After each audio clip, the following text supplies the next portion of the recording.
చూసారా అండి? ఇదేంటో మీకు అర్థమైందా? ఇది ఎలా చేస్తారో తెలుసా? దీని పేరేంటో మీకు తెలుసా? తెలిస్తే కామెంట్ చేయండి. అదే అండి బియ్యపు రవ్వ అండి. బియ్యపు రవ్వ ఉప్మా విత్ ఇందులో నట్స్ గింజలు పెసరపప్పు అన్నీ ఉన్నాయండి. చాలా హెల్తీ అండ్ టేస్టీ అండి.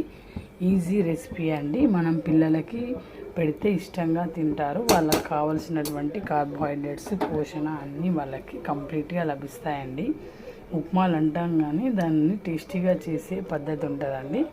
అలా మనం టేస్టీ హెల్తీగా చేసేది ఉంటే ఎవరైనా ఓ ఉప్మా అని కాకుండా ఓ ఉప్మానా అన్నట్టుగా తినేస్తారు.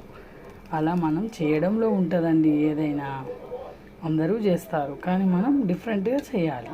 ఓకేనా ఫ్రెండ్స్? ఏమంటారు మరి? మీ ఒపీనియన్ ఏంటి? మనం డిఫరెంట్గా ట్రై చేస్తేనే కదండి కొత్త విషయాలు అందరికీ తెలిసేది. ఓకే ఫ్రెండ్స్, ఈ వీడియో మీకు నచ్చింది అనుకుంటాను. నచ్చితే please comment, like, comment and subscribe. Thank you friends.